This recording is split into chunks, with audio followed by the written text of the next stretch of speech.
Hello everybody and welcome back to WitchFix. This is another episode of the Waywood serialization, which is going to be chapter 9 and 10. If you have forgotten what happened in the previous part, it all went down. Michaela contacted her parents and basically her mum told her not to come home and refused to speak to her any further and actually hung up on her, which was pretty dramatic. As a reaction to that phone call, Michaela decided to stay with the witches that she's met at Waywood House and consented to be initiated into their group. The initiation was quite dark and a little bit spooky for her because a lot of magical shit happened, and also she had to drink the blood of everyone else in the coven, which she was a little bit grossed out by, and then she passed out right at the end. So we're going to pick up with Michaela at the start of chapter 9, where she's waking up after the initiation, finding all about the consequences of doing that and her new involvement with the coven, where she's obviously now allowed to see what goes on behind the curtain and the magic stuff that they get up to. The trigger warnings for previous chapters do apply to this. Those trigger warnings include underage drinking, mentions of underage drug use, and mentions of different kinds of abuse, both emotional, physical and sexual, by parents and others. So go into this forewarned. Chapter 9. I jerk upright and a manky old flannel peels off of my face and plops onto the floor.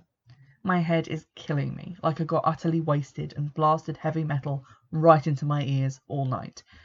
The room around me is dark, and I have no idea if it's the night of my initiation still, or whether I've lost a day. It feels like I might have. I've also had the weirdest dreams, like I was playing all of the characters in a fucked up play. I've been lying scared in a bed with a cover that smelt like old vegetable oil, listening to heavy footsteps coming up the hall and thinking, not tonight, please not tonight. One more night, just give me one more night, please God, just let me get out of here. The door had opened, and a pair of men's slippers tucked under maroon pyjama bottoms had been reflected in the mirror hanging over the end of the bed. I could see the slither of darkness. That was the open door. Nikki, wake up, princess. I felt my stomach twist. The helpless, boundless rage and fear that hit me was so strong it almost blinded me to the sight of the man's legs coming across the room. I watched him in the mirror, and I wanted him dead even before he slid his hand under the covers and touched my thigh. Then, like the bed had turned upside down and dropped me into another room, I was somewhere new. In front of me was a big tatty holdall with all my clothes in it. Only they weren't my clothes, but I recognised them, and I knew I'd seen them before. Next to the bag was a huge pile of books, library books, and the upmost cover had A History of Modern Psychology on it. Fuck them, I said in a voice not my own, kicking the books over and stepping on their glossy covers. A piece of paper was crumpled on the floor. I looked down long enough to see the words "suspended until further notice," written in heavy black type. My knuckles were bloody, and I knew somehow that I'd been fighting. Then, just like the first time, I slipped away, sinking into the floor as if the carpet tiles were melting into a bog. I'd been in a dark, intimidating study, and a man was shaking my shoulders. Looking up into his face, my brain told me I knew him, that he was my dad. But he wasn't, he was a stranger. In my house, Richard? How could you do something so disgusting in my house with him? He's one of the governor's sons, for God's sake. I was scared, and I could feel the tears sliding down my face, but I still shouted at him in a voice that wasn't mine, a voice I'd heard that evening, Ilex's voice. He loves me. I was jerking away before the man could reply. I'm sure the voice was Ilex's. Remembering the other scraps of the dream, I feel cold and shivery, like I might puke any second. It was all a bit creepy, dreaming about Ilex, dreaming that I was Ilex. I felt what it was like to be him, and it had pretty much sucked. He'd been hurt and afraid and angry, just how I felt when Mum and Dad kicked me out. The rest of the dream had also felt a bit too close to home. So many different people in my head, all of them angry, all of them trapped and miserable. I put the pieces together. Campion had said she'd done something to do with psychology at uni. Had she been the one in my dream? The one with the suspension? Was Chronicle the helpless little girl in the bedroom that reeked of chip oil? The Harlow chippy she'd run away from? I shake off the idea and stand up, staggering as my dried-up brain complains. I'd had a weird nightmare, that was all. Unless, of course, someone had put something a little stronger than wine in that goblet. Hanging on the back of the bedroom door is a set of clothes. A black skirt cut in handkerchief layers of net silk and velvet, the kind of goth clobber you get on market stalls up and down the country. Over it is a black cord jumper, V-neck and velvety. On the floor is a bundle that turns out to be flat-soled black boots and a cheap little velvet bag, old and stained, with sparkly black beads like teardrops on it. Inside I find a plain notebook, the colour of cardboard, with a clicky biro. My own clothes are sticky with sweat, and the new stuff does look more comfortable, if a bit like it's come from a dressing-up box. Still, I have a look through my own bag, and I find everything in it is wet. Looking up, I see there's a slight hole in the roof, and as I watch, a couple of drops of skanky water fall down onto my bag. I put on the clothes that they've left for me, happy to have something that doesn't smell like mildew. Downstairs in the living room, Cray and Chronicle are sitting on the sofa discussing something and going through a big tatty book. They look up as I come in, and Chronicle's gaze is just a little too assessing for my liking. "She'll do," she says eventually. "Looks like you and Whiteheart were about the same size. Stone, you're going to be with me today." I realise that she's talking to me. I'm Stone now, not Michaela. It feels a bit weird, but at the same time, dizzyingly free. Like I'm a balloon with a cut string, flying far away. "Where are we going?" I ask. "Supply run," Cray says. "Me and Nora are going to be getting some of the free stuff. Herbs, dirt, things we pick on campus, but there's other stuff we need that we just can't find." "Like?" "Food," Chronicle says with a smile. "Painkillers, booze, tampons." "It is so early for talk of tampons," Alex complains as he walks into the room, wearing black jeans and a black jumper. He looks at me and whistles. "Look who's Queen Witch." I feel suddenly stupid in my get-up. "Shut up, Alex," Chronicle says. "And mine are all wet, thanks to that hole in the roof," I say. Chronicle eyes me skeptically, then sighs. "We're heading out in a minute. Get some food, quickly, and then report back to me." I go into the kitchen, which I haven't yet seen. It's a gross little room with ivy all over the windows, inside and out, black mould creeping over the walls, and piles of boxes and cartons on the grungy surfaces. The sink is disgusting, clogged with bits of instant noodle and peas. I take a cereal bar from a box and go back into the living room. Already the squat-like student atmosphere has changed, and I feel like I'm in some kind of barracks, as Cray and Nora take notes from the big scruffy book on the table, making a list of things they need to get. "What's in the book?" I ask, just because I'm curious. Cray shows me lists and little tables that look like they've been ripped from many different books and then pasted into this one notebook. It's a load of tips and tricks for when we're hunting ingredients. "Like what?" "Well, like, I'm looking for dirt from a crossroads, but the book says it can't be a crossroads that eventually leads to a church, and it can't be crossed by running water, which is more than 3 handbreadths across." I half laugh. "Why?" He shrugs. "There are reasons." "And why do you need this dirt?" Again the shrug.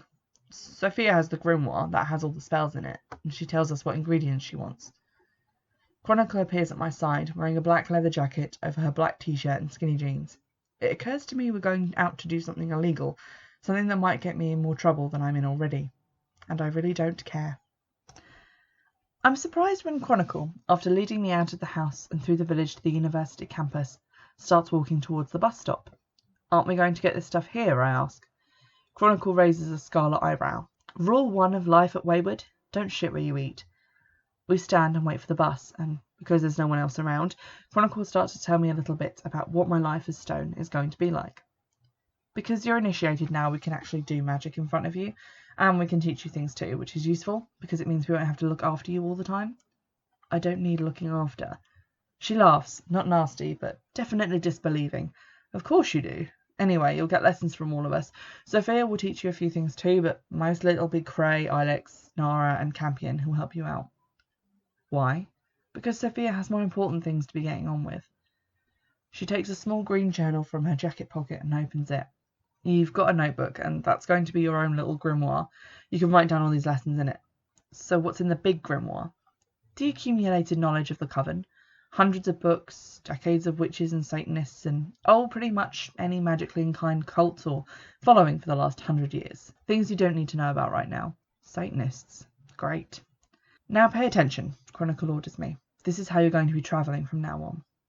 I want to say something smart about how I've been on buses before, but before I can, she opens her book and shows me a picture of a stick man outlined in dots. There are rainbow-coloured circles all through the centre of the man, and red between his legs, right up to purple between his eyes, and white on top of his head. "These are chakras," Chronicle tells me. "They're Eastern, and basically that's what controls energy flow in your body. They're the gates that magic passes through as it comes from the earth, and through you.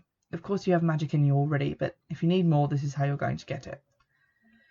Clearly, she's going to tell me a lot of random gibberish. I decide to just nod and take it in. My stomach is a mess of nerves because I know we're probably going to be stealing. As much as I don't care that it's a crime, I still don't relish the idea of being caught. So far, my only experience of theft has been a bit of bag rummaging during break at school. Hardly the same as nicking stuff from shops. The bus passes us and goes to make its drop off further up the campus before turning around and starting to come back. When you get on the bus, pull a handful of power out of all those chakras, and it should look black, like all those colours mixed together. Then sort of throw it at the driver's eyes, like you're throwing glitter or sand. Why? To blind him. She caught the look on my face and rolled her eyes. For about a second, Jesus, just enough time to get past him without paying. The bus draws up, and I feel a jab of fear. I'm so going to get shouted at by the driver. I'm not exactly invisible, pink hair, black gothy clothes. He's going to notice me. Chronicle gets on ahead of me, and I watch her fingers. For a second, no more. I think I see a kind of shadow in her cupped palm, then it's gone. She walks onto the bus, and the driver doesn't even look at her. I swallow, step up, and try to imagine that my hand is full of shadow. I flick my fingers at the driver, and he blinks at me. Ticket to town, he says with a thick Polish accent. I try again, and he frowns at me. Ticket? I scrunch my fingers up hard, feeling my nails bite into my palm.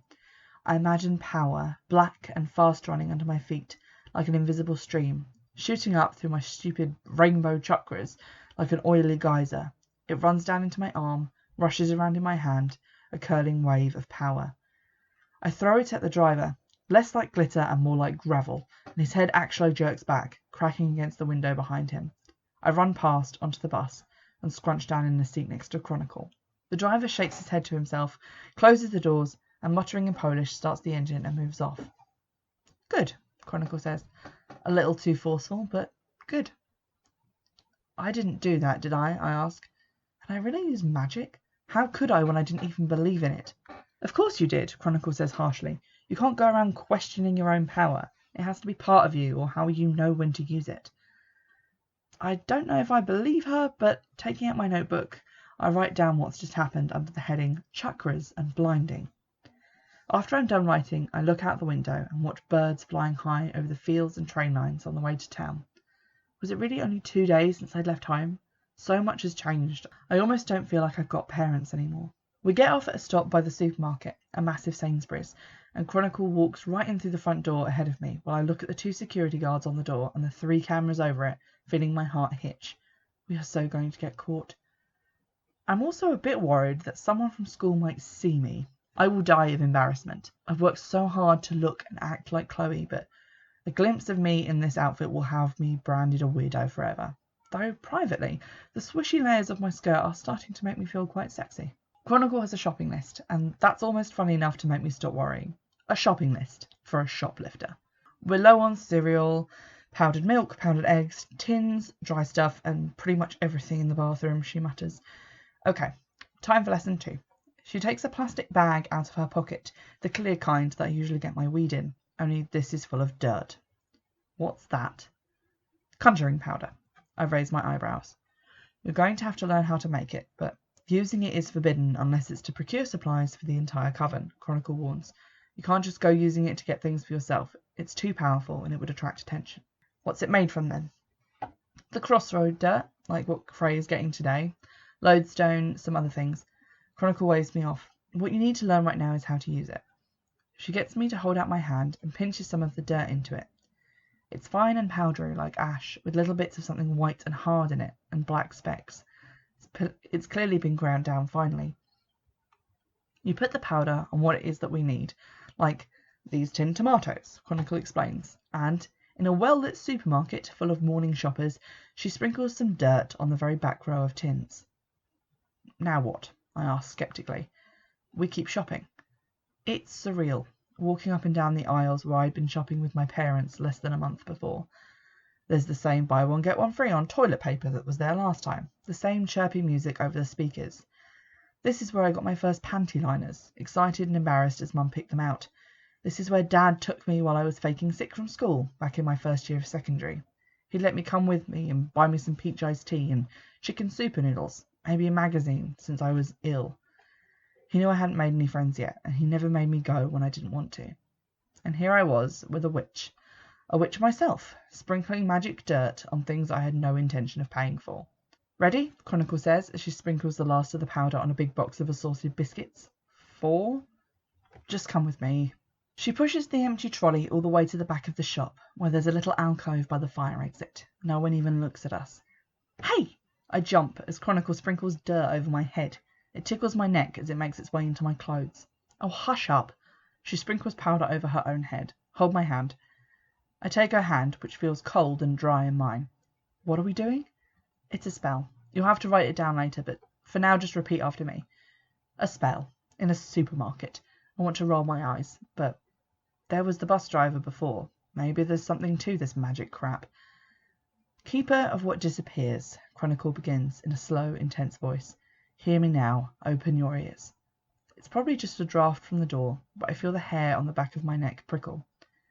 Find for us now what we seek. This we will by earth, air, fire, and sea. A gift of salt is yours, if ye provide for us this day. She squeezes my fingers. Say it. I say the words, and as I do so, she says them along with me. There's a hum in the air, like the first thudding beats of a track that'll drag us all out onto the dance floor. It's as if a circuit closes. There's a crackle like static through our fingers. The world shrinks for a second, and the words go round and round me, flying and mixing up until they're just letters and sounds and our voices. There. Chronicle takes her hand from mine and pushes the trolley back into the aisle. Now we take what we need. We go back to the start, and Chronicle takes black plastic sacks from her bag and puts them in the trolley. We fill them as we go, taking each item that we marked with conjuring powder. She has a glass bottle of rock salt, and every time I lift down a box or packet, she places a pinch of salt in its place. No one looks at us. People walk right by and don't for one moment question what 2 teenage girls are doing with rubbish bags full of food and bathroom supplies. We get to the door, and my heart is thundering like a speaker cranked up too high, but we pass through the doors and out into the sunlight. There's no hand on my shoulder, no shrill alarm. The barrier between the shop and the outside world, the one you have to queue up and pay to cross, just doesn't exist for us. Chronicle abandons the trolley, and we each take the neck of a sack in each hand, walking across the car park and back towards the bus stop. How did we even get away with that, I say, struggling to keep up with Chronicle's strides. That can't have been magic. Magic isn't... Say it's not real. I dare you. Chronicle swings her red hair and grins at me. It's on your side, Stone. Believe in it, and it'll take you wherever you want to go. Chapter 10. That afternoon, Cray finds me sitting on the windowsill of the girls' bedroom, scribbling in my notebook. Someone's a keen student, considering she thinks magic is bullshit. Shut up, I say, glancing at him, like any sane person would believe in magic until they actually saw it. You did see it, he reminds me. I saw a crappy coin trick. Chronicle made us invisible in Sainsbury's. He laughs and comes over to sit with me, arranging his feet so they touch the toes of mine on the cracked and peeling sill. Chronicle made a deal with the Fae in Sainsbury's. Little different. Whatever, it was wicked. You know, Chronicle told everyone that you almost knocked a bus driver unconscious. I blush. That's a good thing. Well, not good, because that wasn't the aim of the exercise, but it shows you've got power, which is good. Power that I can use to dodge bus fares and steal beans. He nudges my knee. That's just the beginning, trust me. Now that we're getting stronger, now that we've got the coven in Bristol, we can start really trying to build up a life. He leans back against the wall. I mean, think about it. Conjured furniture, a house with proper electric. We can forge all kinds of things with magic, seriously. If I can turn a stone into a pound, why not a blanket into a feather bed? Or a bucket into a spa bath? We could have anything. He looks so in awe of his own plans that I can't help but catch some of his enthusiasm. Is that what Sophia wants to do? I ask. Cray nods. She wants us to have a good life. The kind of life we could have if anyone out there had actually given us a chance. What happened to her then? Why did she run away? Cray shrugs. Just what always happens. What do you mean? He shrugs and hops down from the windowsill, holding up his hand to help me down. Come on, you've got more lessons today, and I'm meant to be teaching you the basics of making conjuring powder. Hardcore, I mutter, dusting off my skirt. When do I stop getting lessons then? When will I be, qualified? He shrugs. When Sophia thinks you're ready. If you are, you get to be a full-on grunt like me, and then you'll have free reign within the rules of the coven. I feel a jab of excitement despite myself.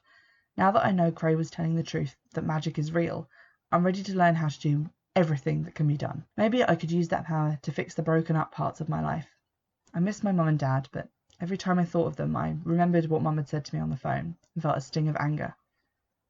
I would make it okay again, or I'd make them sorry.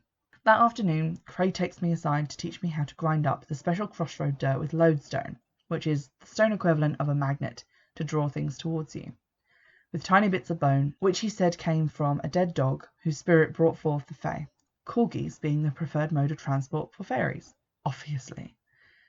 This last part really squicks me out, but Cray assures me that the dog had been well and truly killed by the car that had hit it, and they just recycled its remains into spell ingredients. The bones are clean anyway and kept locked in a big metal toolbox in Sophia's room, with all the other special magical ingredients. Cray lets me keep a little bag of the conjuring powder I make, and tells me that a witch needs a few special tools to work magic, and the conjuring powder is my first. We're all going to help you find the rest, he tells me, as he clears away the pestle and mortar we've used to grind the powder. What are they? I ask, still trying to write down the method for making the conjuring powder.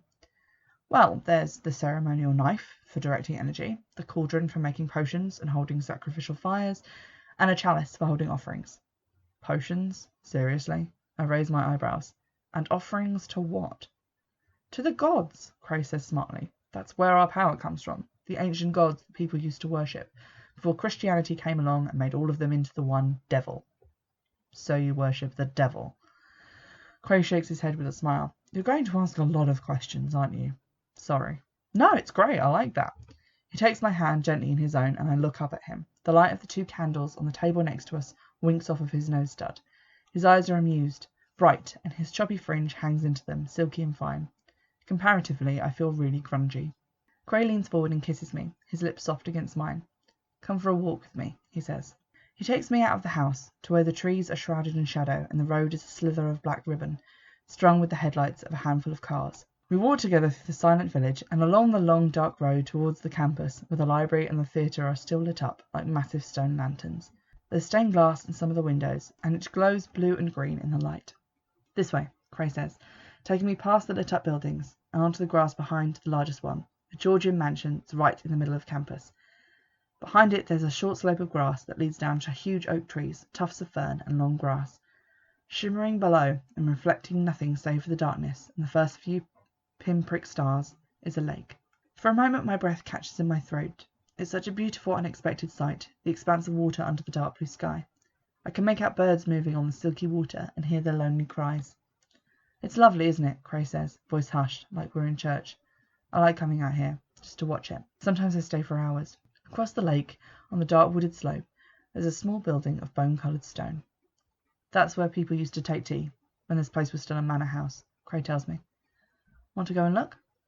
I nod, and he takes my hand, leading me surely through the shadows, down a steep gravel path and over a tiny bridge that crosses the lake at its thinnest point. I feel a million miles from Michaela, who only ever looked at the river if she was meeting people under the bridge in town to drink and smoke. Cray takes me up to the little stone building. It has cool but dry flag floor and a tall ceiling in which pigeons rustle about as they roost. Cray and I sit down and look out over the lake, up at where the university buildings loom. I feel like I'm on the edge of the world. You can kiss me if you like, I find myself saying. Cray rests his hand on the floor on one side of me, so I can feel his arm across my back. So you still want me to? He asks.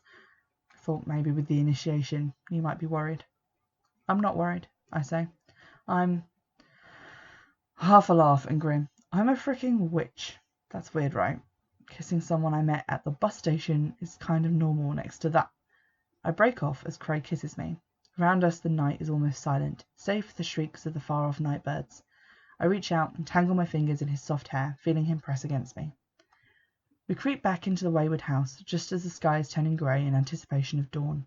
We slept a little down at the lake, me wrapped in Cray's jacket and sitting with my back to his chest. We'd also talked, and he told me about how stifling his house had been, how his parents had controlled every second of his time, even deciding which musical instruments he was going to take lessons in, and which books he could read. I told him about my parents, and how I missed them, but I also hated them for being so cruel to me. I told them about Tasha, and how she turned me away from her house when I was desperate for somewhere to stay, how I hadn't had a single friend before Chloe and Tasha palled up with me. When we part, on the landing outside our respective rooms, Cray kisses me one more time and puts a cold, round thing into my hand. I look at it and recognise the stone that he changed into a coin to get me to trust him. "Night, Stone," he says. "Night, Cray," I whisper back. They work me hard over the next few days. I'm forever trailing someone, learning something new. For my second lesson, Nora shows me how to glamour myself and other objects to look like other things. That's what Cray had done with the stone that first night. All glamours last for 7 hours, 7 being the number of the Fae, who gave these tricks to the witches in the first place. At least that's what Nora tells me. You have to pull your power over yourself, or over the objects you want to change, she explains, demonstrating with several items. I watch, totally breathless, as she makes a lamp with a broken shade turn into a small vase of flowers. A book shifts into a golden plate. "That's amazing," I say, touching the cold metal of the plate. "It feels completely real." Nora blushes. "I'm the best at the stuff. It's my speciality," she admits. "Do something else," I say eagerly. Nora gives in to me and does a few more tricks. She changes her headscarf into long black hair, then blue curls, and then bright green. When I think she has nothing left to show me, she sprouts daisies, peeping through her hair like she's a shrub. I laugh, and she laughs with me. "Is it easier, changing your scarf like that?" "The hijab?" "No, it's actually harder." "Oh, so why do I wear it?" "Well, obviously because you want to. I've actually been wondering, but can you still be a Muslim if you're a witch?" "A lot of people out there practice both. I don't really, not anymore." Nora shifts the glamour away and straightens her hijab. "But we work by raising power. Sometimes people raise it by not eating, or by drumming, chanting, calling it from the earth. I get my power from covering my hair. I always did it before I left home. It gives me strength." I'm a bit stunned. She's so sure of herself. I wish I had that. "Why did you leave home?" "Well, my dad moved to London to find a job. He's a HR manager, but he got made redundant." She sounds like she's told this story too many times already.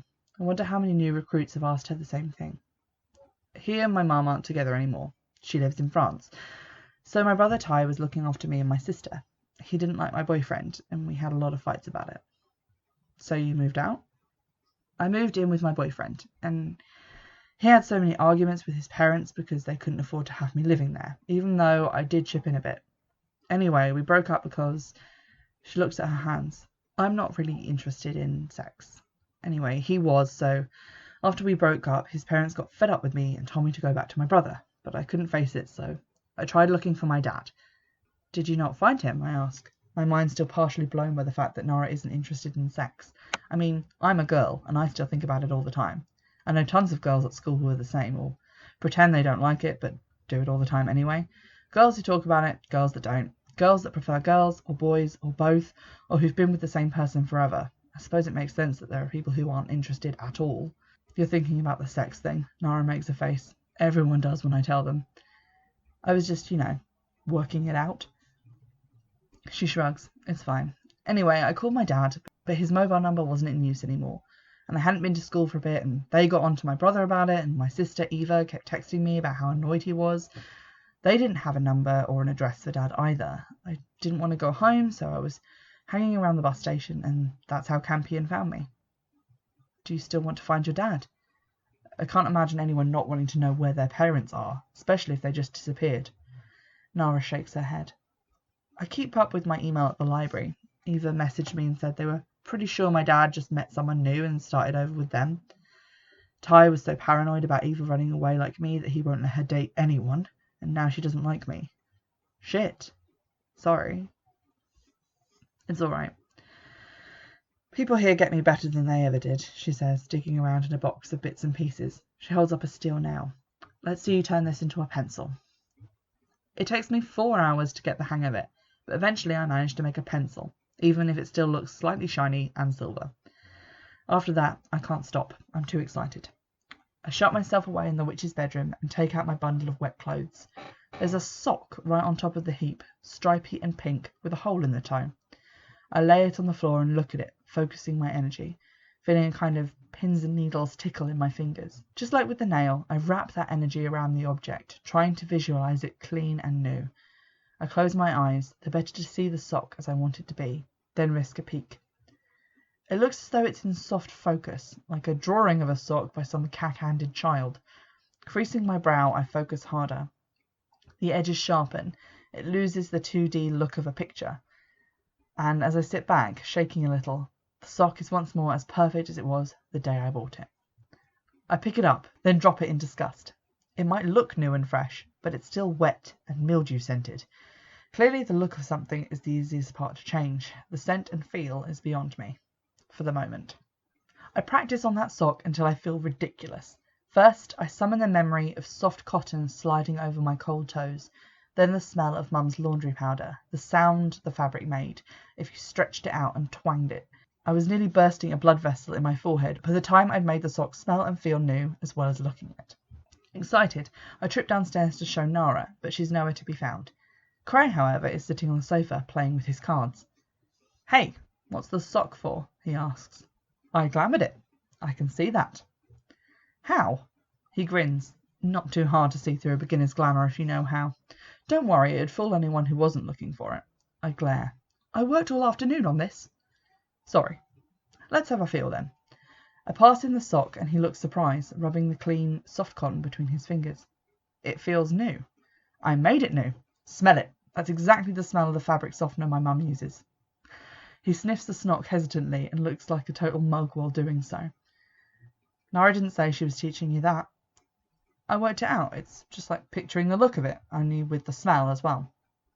He looks at me like he's not sure if he should be proud of me or not. I blush. "For someone who didn't believe in magic a few days ago, you're taking to it fast." "Fast? That took me 4 hours." He grins. "Want to try something else?" Like, I'm pretty sure that between the two of us, we can have you doing proper glamours by the end of the week. Glamours that could fall Sophia even." I stretch and sit down on the sofa next to him. "Another time, I've had it for today." I nudge him. "Teach me that instead." "Patience?" "Yeah, I think I'm going to need it." He rolls his eyes at me, but sweeps the cards back into a deck and starts to shuffle them. He smells like brand new leather and incense smoke. I wonder if I could glamour that smell onto something, if I could make my wet and mildewed clothes smell like that, or like Prada perfume, or anything I wanted. "Cray? Are you glamoured?" He turns to me with a crease between his eyebrows. "What do you mean? Do you have a glamour on right now?" "No." "Oh, okay."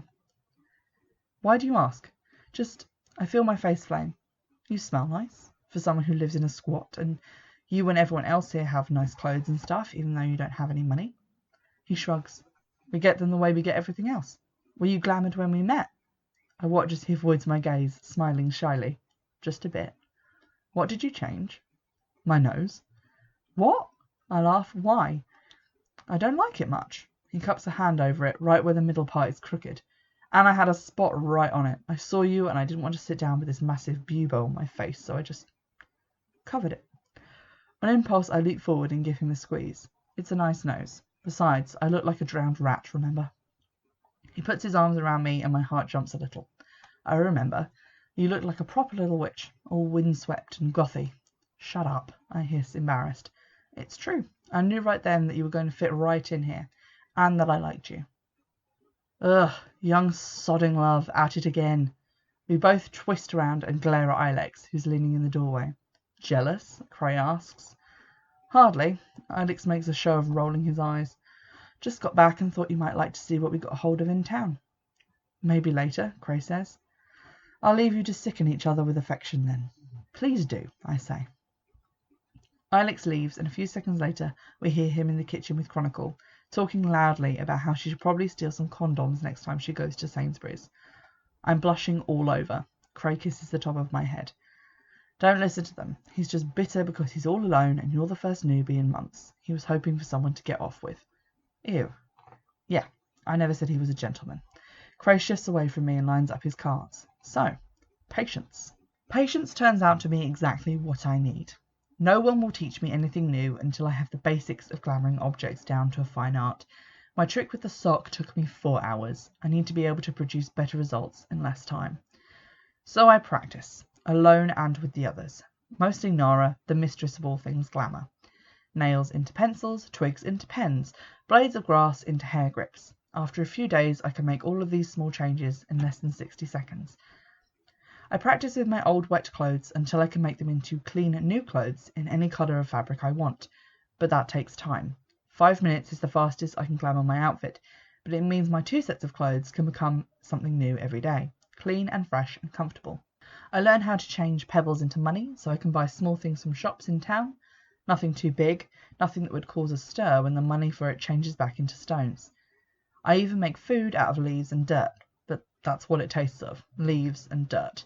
I learned that to get food, real food, you have to use conjuring powder. In our second week, Nora even shows me how to see through amateurish glamours.